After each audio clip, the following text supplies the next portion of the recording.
All right, everybody, let's go ahead and get started with the case of Mary. She's a 72-year-old woman who currently lives with her daughter Sharon's family. She was always led an active life. She was a high school mathematics teacher before she retired at the age of 62. In this very first sentence, it's important to note as clinician and always pay attention to the age and stage of life of an individual. This can help us as clinicians just have an early sense of what are possible mental health disorders or disorders that we may need to be paying attention to. In this particular case, we have a 72-year-old woman, and certainly in my clinical practice, having worked with many individuals in the later stages of life, in the retiree stage as well as the more kind of geriatric stage, 72 years old is certainly something that you need to start to be aware of and pay attention to possible signs of forgetfulness, changes in mood or behavior, certainly within the realm of neurocognitive disorders, particularly the early signs of dementia. So I just wanted to start off there by just reminding you that the age and stage of life of an individual certainly can help us narrow things down very quickly, because certain disorders do come on or are more prevalent in those areas given the age. So here we have a 72-year-old woman. She was active and a teacher. At this point, her husband had died approximately 9 years earlier, leaving her financially comfortable but not wealthy. Mary continued to live alone in a small apartment that she shared with her husband. The two sons lived some distance away, but her daughter lived in a nearby city and spoke with her frequently and visited her with her grandchildren every few weeks. Mary was particularly close to her daughter's two children and enjoyed talking or taking them out for ice cream when they visited her. So at this point, very typical, I would say, kind of age and stage of life, grandmotherly type of behaviors, knows her granddaughters well, takes them out for ice cream. So at this first part, certainly I'll just put certainly within normal, what's kind of considered normal age and stage of life. Boy, I'm having trouble with this. Okay.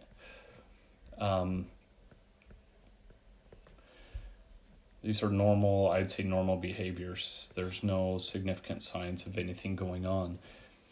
Approximately 5 years ago, her daughter began to notice some subtle changes in her mom's behavior. This portion is important. I'll point out that you have, as clinicians, it's important to gather kind of evidence or objective or semi-objective perspectives from those who are observing your potential clients, just for the fact of being able to triangulate the knowledge. So it's one thing to speak to your client and get their perspective of what's going on in their life. However, in some of these instances, especially if you're starting to pick up on certain signs such as forgetfulness, odd behaviors, or a little bit subtle changes in behavior, it's important to note and start to, hopefully you have a release of information in place where you can begin to talk with possibly family members who provide much more of an objective or observer of these behaviors. So I'm going to highlight that just for the fact that as clinicians, this is a very good idea to start to get other observations from, and that might be family, friends, or even medical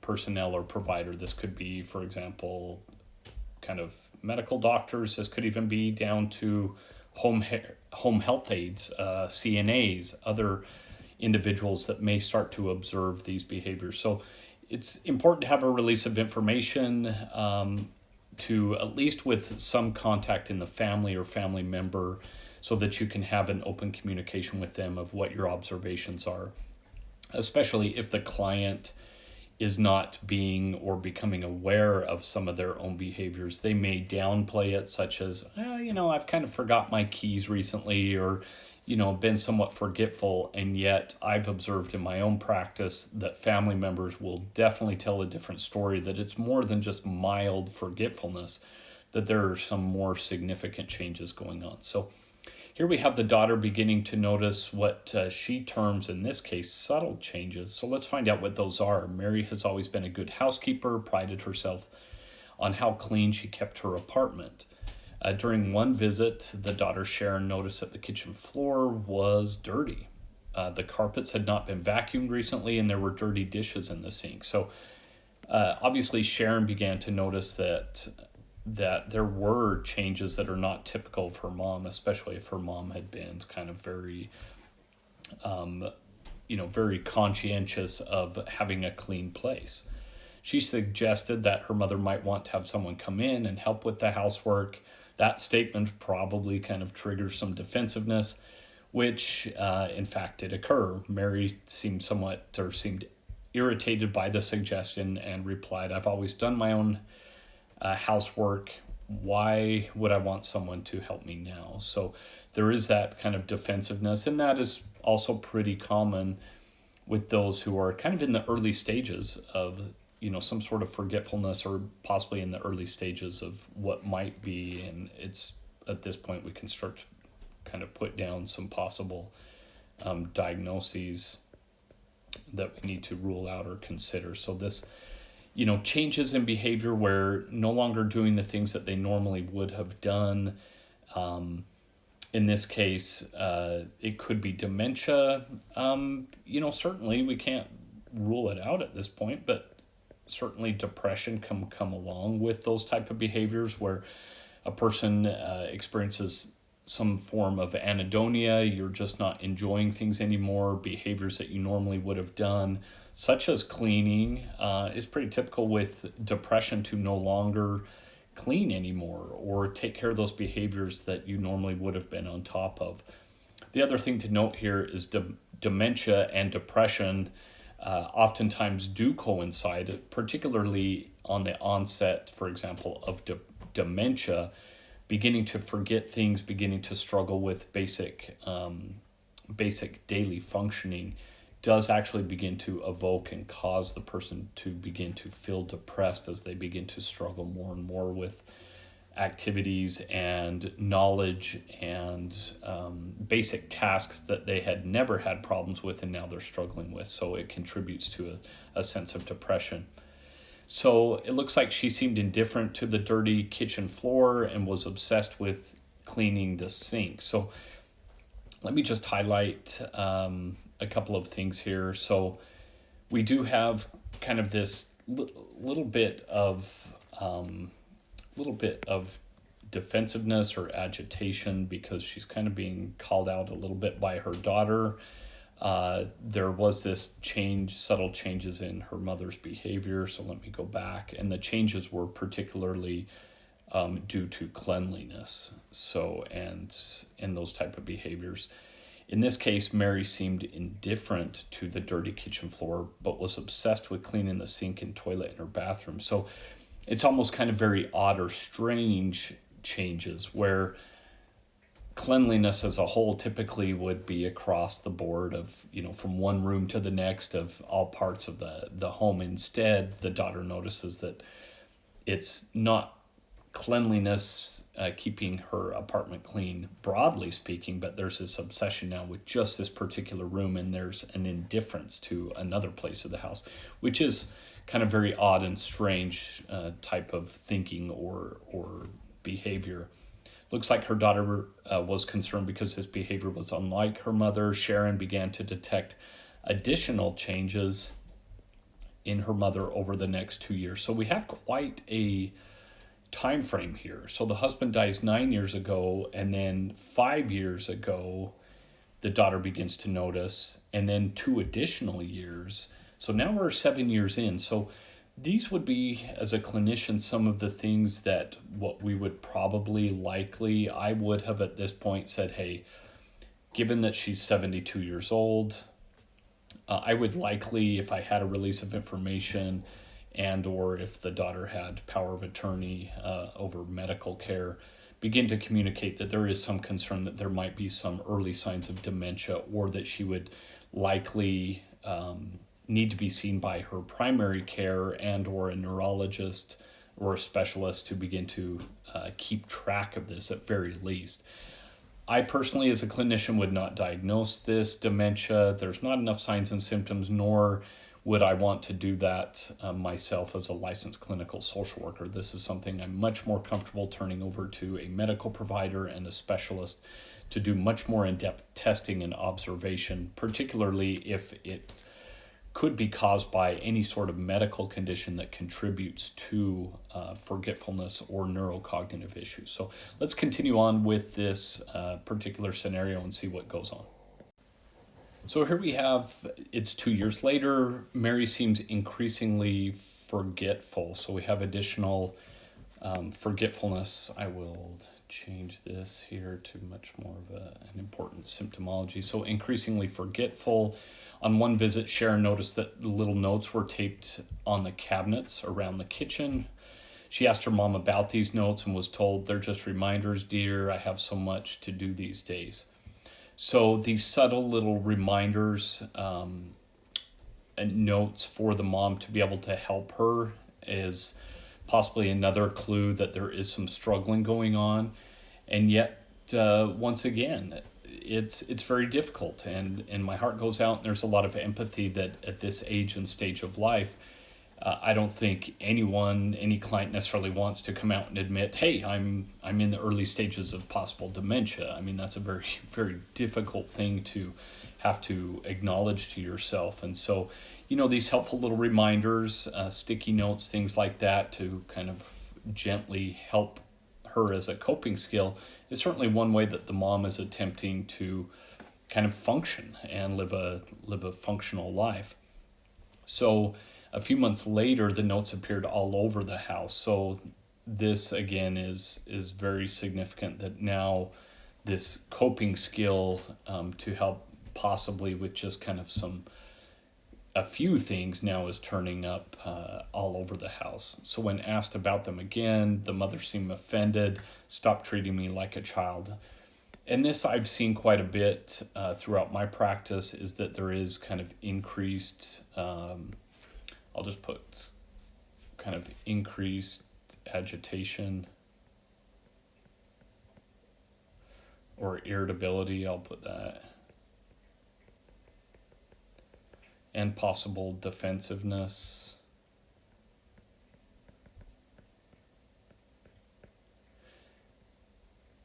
And once again, this is mostly because, these folks have lived independent lives for 70 plus years, and it can be very difficult as one's sense of self-confidence to begin to realize that you are becoming more and more forgetful, and or your functioning is decreasing. So those are some signs there. Again, I'll even put down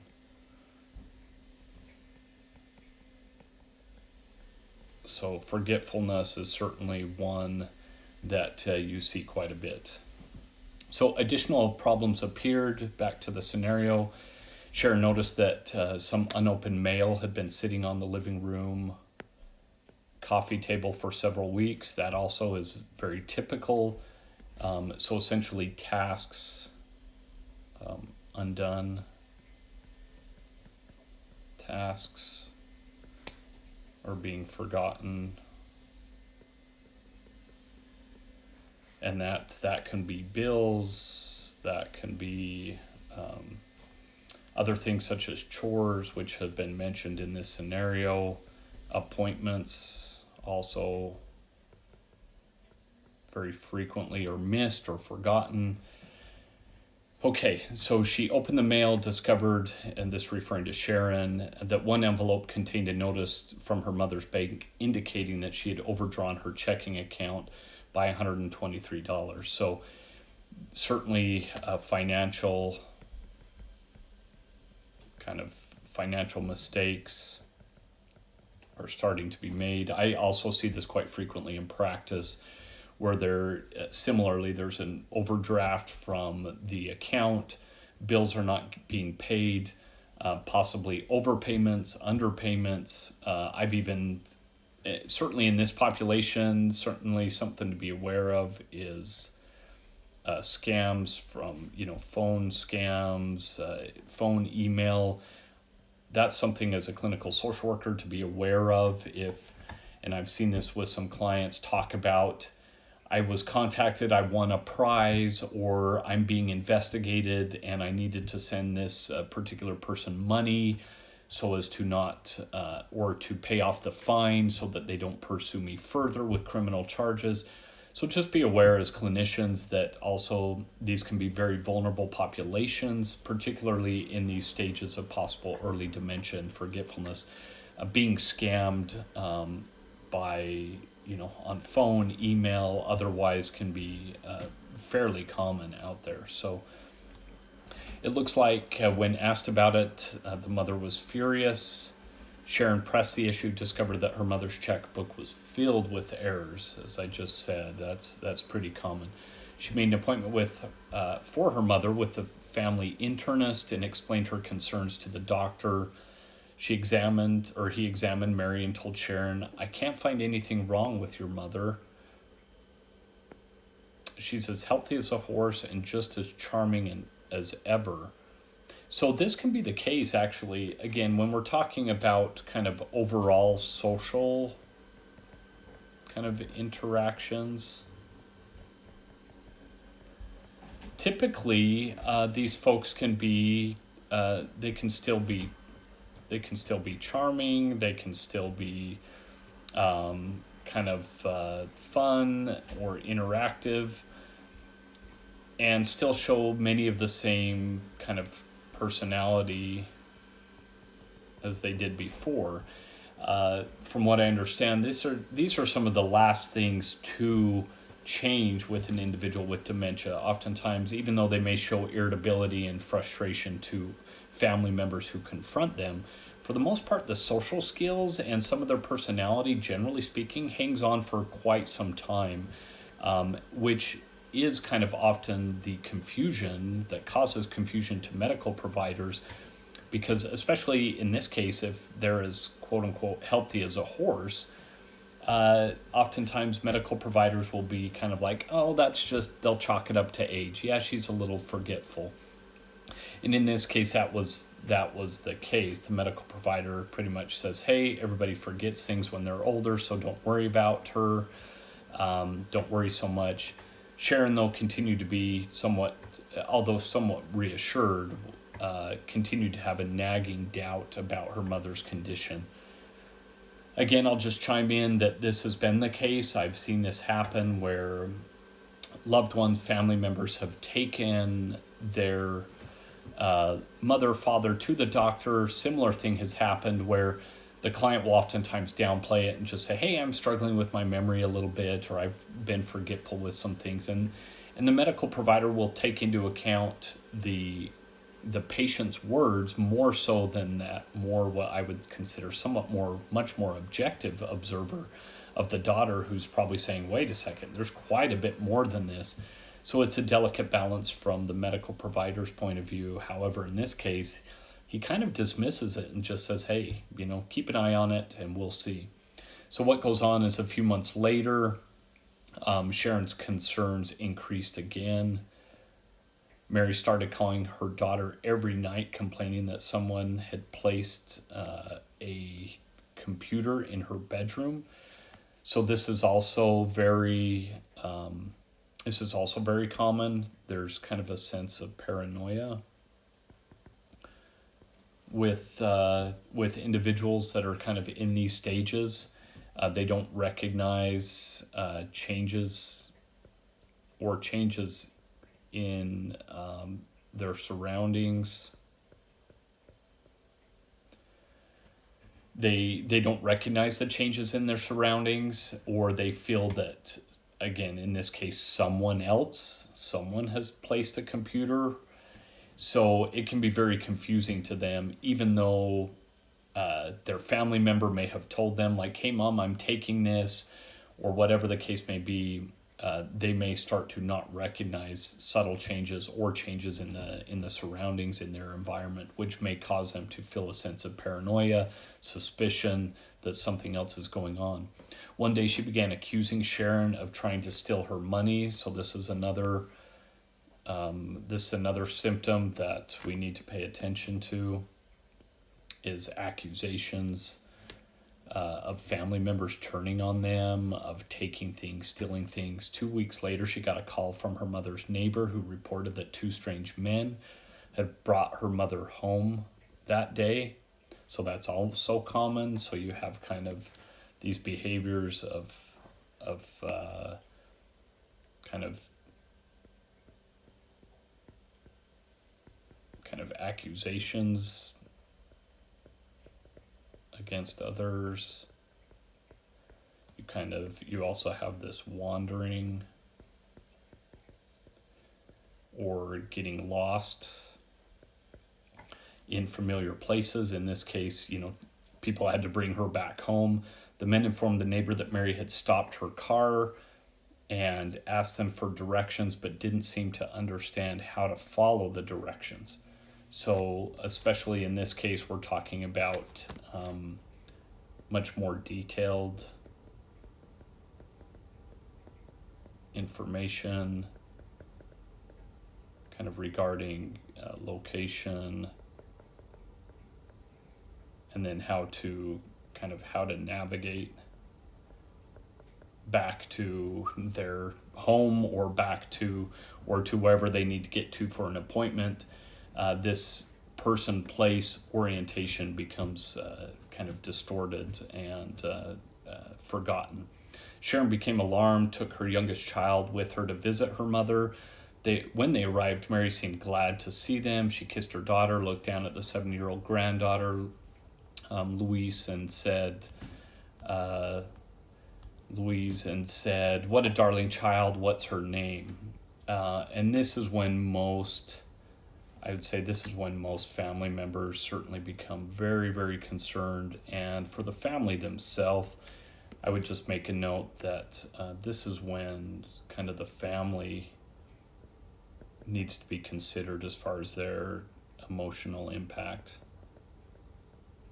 You start to see the family kind of go into a sense of depression, particularly with kind of grief and loss, as they start to realize the changes that are occurring in their loved one, especially when they're forgetting faces, names, things like that. It looks like, here we go. It looks like the granddaughter looked at her mother, began crying, and said, "Grandma doesn't know me anymore." Which for a 7-year-old, that could be certainly devastating to them, and certainly something very kind of memorable to them as far as causing a lot of angst and worry and anxiety and grief and all that. Depression when your grandparent, especially one who had taken you out for ice cream, you've had a strong relationship with, is now doesn't even know you. And for a 7-year-old, that age and stage of life, with them being kind of very, in many ways, concrete, much more concrete thinking, that can be pretty scary to know that somebody that you feel, loves you and knows you and you've had great memories with is now doesn't even recognize you. Certainly paying attention to those changes in the family is important. I currently have clients where this is happening, mostly for the adult children that are watching their parents in decline.